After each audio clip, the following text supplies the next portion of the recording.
Alright folks, I am going to take you step by step through what's probably going to be a painful process because I am a tight ass.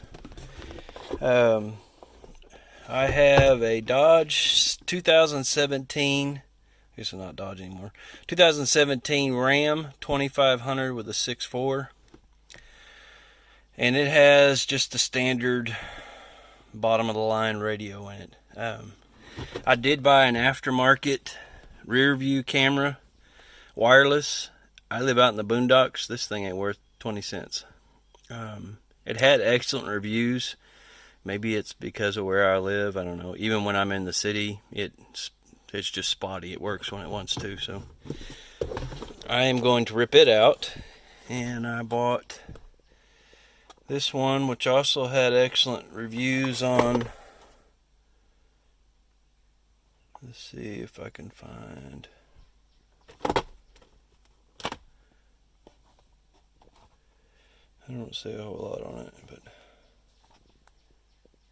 I'll leave a link in the description for it. It's the rear view camera. I bought the dash plate that's going to make it pretty on that. And of course this radio. So I'm going to rip that out, put this in along with the rear view camera. That is all I got. I don't listen to regular radio a whole lot. Most of the time it's YouTube or Pandora. So I know that Dodge has a proprietary connection for their antenna, so it's not the standard one that people have used for 900 years. It's a different connection. I didn't buy that adapter, but it's pretty easy to take this out, so I'm going to do that at a later date and put that antenna adapter on. So right now I'm going to take the dash apart, and all there is to it is you pop this little rubber piece out, and there's 2 screws in here, and I'm going to take that off, and I will come back to you when I get that off. I downloaded the wiring diagrams, a couple of them. I don't know why it was so hard to find a wiring diagram for 2013 to current. I think are all, is it Gen 4? They're supposed to all be the same. And I think I found a 14 wiring diagram, so I'm going to get into the wiring harness and see if I can match it up with what I got. So here we go. Alright, you will need a T20 to take these off. A little rubber pad, just get you a knife or a flat screwdriver, it just pops out. And you'll need a T20 Torx head bit to take these 2 screws out. Alright, after you get the Torx head screws off, you got to kind of wiggle it to get it off. There's some tabs here that pop out. And it looks like we got 4 connections that go to the heating controls, heating and air. And there's just a little tabs on all of them. Just push that down and pull it out.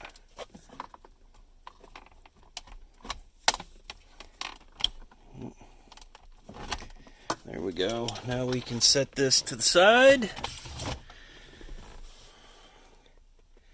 And from what research I've done, I understand this is a single DIN player. So we're going to need to take those 4 screws out, and I'll tell you what size they are.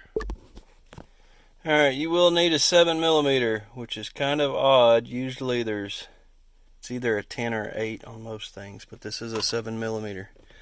Get you a 7mm socket or nut driver and take these 4 screws out, and we'll pull it out. Well, that's interesting. That's not even a DIN, it's just a flat radio. It's a little different than some of the other models I've seen. What I'm going to do is take these 4 connectors off. Looks like it's just a push, pop. I believe that yellow one is the antenna, maybe? No? Maybe? Did I get lucky?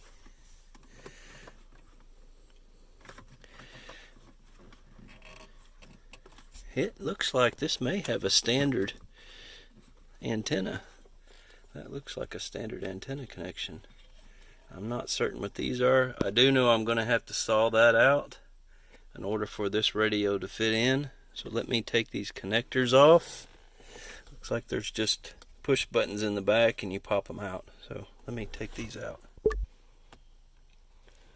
Alright, so I lost the plastic piece, but there was a little lever that you had to turn this way to pop this out. This is the main wiring connection. There's the other side.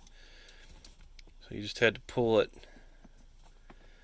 and then it popped out. This is the USB connection that goes to in here, because this is the only, in this particular truck, this is the only auxiliary USB connection I've got. There's not any down here.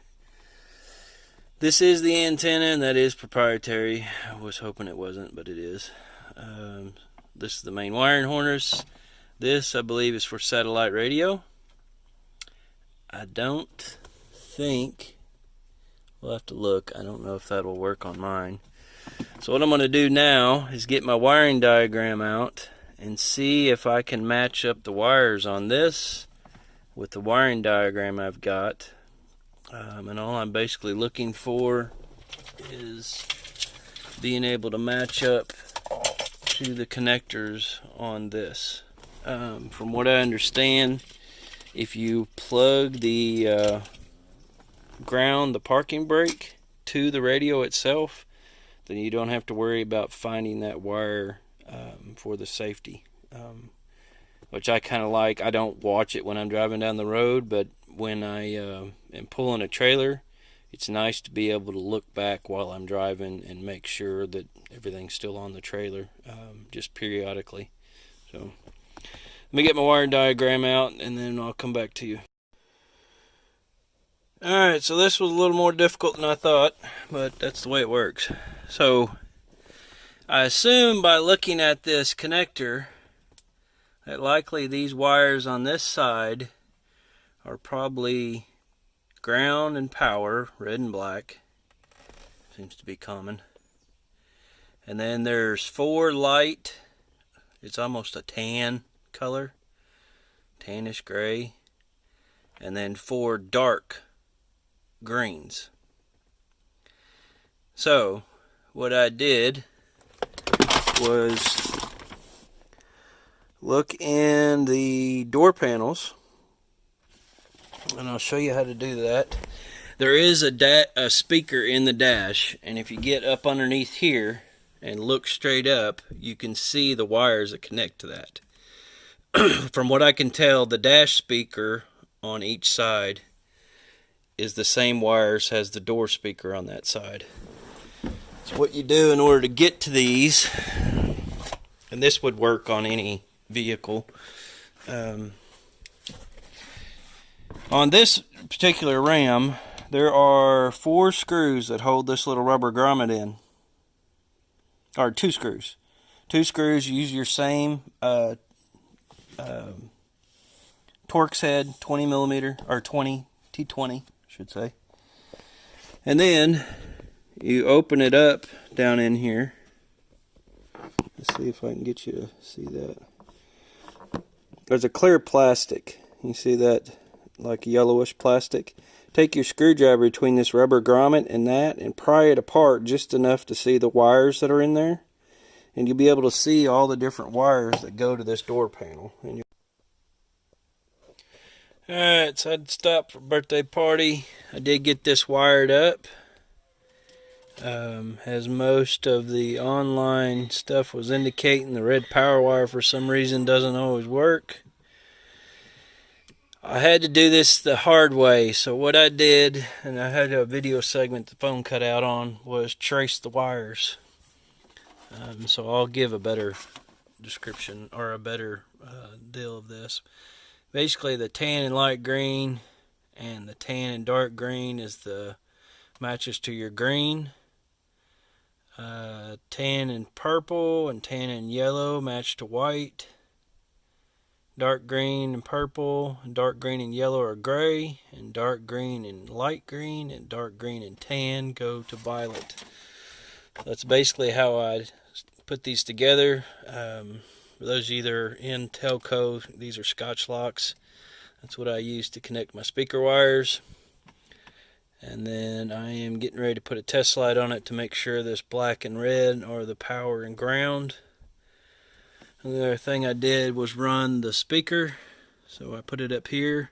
Actually, I just peeled this rubber back and shoved the wire up underneath here all the way down. Ran it all the way down to here and then went up and just kind of chained it up underneath everything and brought it in right here. So that's my speaker wire, or my microphone wire, and then I also went ahead and ran my connector for my rear view camera. I got it here. It's ran down, it's piled up on the floor. I'm going to run it underneath the truck and back to the rear view camera.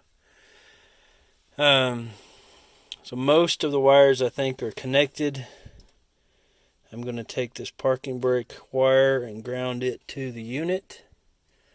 But first I'm going to try to find a power wire that works, because I plugged this into the back of the unit and turned the key on and the face did not light up, which indicates to me we don't have power. So I'm going to have to figure that out.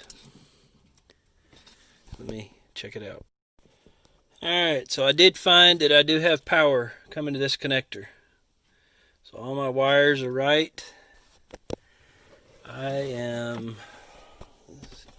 put this light over here. We can see what we're doing. As usual, too much crap in my way. So I'm not going to worry about the satellite radio connection. I'm replacing this USB connection, and my antenna connection is down in here, right here, or yeah, it's down in here. I'm not worried about it either. I did cut that out.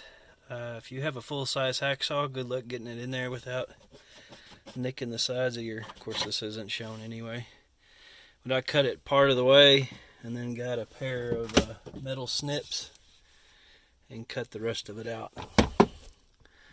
So I ran my USB cable up here, and in my specific model, right down here is where I usually keep my, it's usually where I keep my pistol, but there's a slot right there. I just ran the USB cable up through there. I can still put my gun down here. And there's the other side of the USB. And I might actually figure out a way of hardwiring that in when I get the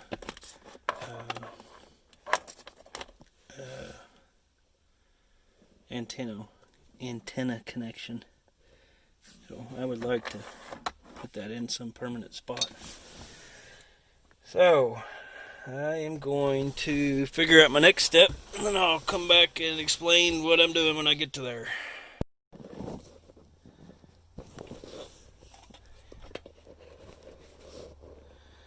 Alright, so put my little brackets in. These slide in. Let's see. Do they work themselves into the sides? You slide these into this plastic facial piece. Alright, so I've got the faceplate mounted, both sides.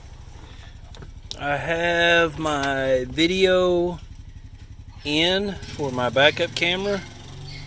Got the mic plugged in to the mic port back here. That's your mic. That's the USB that's coming underneath down here. Then I have all of my power wires plugged in. So I'm going to slide it in and see what happens. Alright, so I did find an issue I had. The power wire, the red wire in the harness, has to be hooked to the red wire from the radio and the yellow wire. The yellow wire is the constant power, and the red from the radio, the yellow wire is the constant power, and the red wire that's on your far left or far right is the wire for the key being off or on. I haven't looked through this. I'm sure there is a power wire for whenever it's off or on in that cluster. But the way I have it here will work. As you can see, it is operational. Alright, so let me take you through the end of this. So it took me a little while to get the rear view camera figured out. My first problem was that the camera has to be plugged in to this brown RCN connector right there. So I was using the VN, video in, that yellow connector there above the white, and you have to use this one. The other problem I found is you got to use the power wire coming from the rear. This you've got the exact same thing on the other end. The video cable that plugs into the rear view camera and a power cable that plugs into the power at the rear of the vehicle. So you'll take this connector and run it to your purple and white wire coming off your harness. And this is done that way because I messed it up a couple times and had to end up splicing a wire in. But basically your cable for your rear view camera has this exact same adapter on the other end. You plug this red wire up. Mine is plugged into the red wire of the trailer hitch, or the trailer receiver. I've got the red plugged into that, and then there is a black wire that I've just got grounded. You can either find a ground wire in the back or just ground it to the frame. But this power wire sends a signal to here, which kicks the radio in. And since I use the red wire in the rear wiring harness, this works all the time. So when you turn the truck on, back rear view camera comes on. If you wire it up to your trailer lights instead of the red one, and I'll post a picture of the wiring diagram of this, then it'll only come on when you're in reverse. But since I haul a trailer a lot, I like to be able to view it as I'm driving down the road, just to make sure I don't have something flying in the wind or something coming off the trailer. It's just a liability, keeps me informed. So that is the end of it. I'll give you a picture of the wiring diagram. All I did with this is ran this cable through the rubber grommet where the steering wheel goes through, and ran it down the frame, zip tied it to the frame, and then connected the other end of this to the camera. And the red wire, like I said, to my red power wire going to my wiring harness for my trailer. But that is it. I didn't use any of the other connectors on the wiring harness for the radio, and everything works. The mic works. It's all working. So hopefully that helps. Let me know if you got any questions. See ya. Another little tidbit I need to throw in there is if you use the red wire on your trailer wiring harness, that is a constant power. It is on. I didn't realize there was a constant power available at the trailer harness, but that is constantly on. So if you get a different style camera that actually has a backup light, you won't be able to wire it the way I did. You'll have to hook into the brown or blue wires, which I believe are your trailer wires for your rear lights on your trailer. So little tidbit there, and it does work. There are one of the settings I had heard that you had to have it in let's see, camera settings. That's what mine are on. Backup on. Camera polarity is battery. I turned the parking assistance guide off, just because if you don't, you'll have an overlay of this on top of the screen, so it just makes it jumbled up mess. But works like a champ.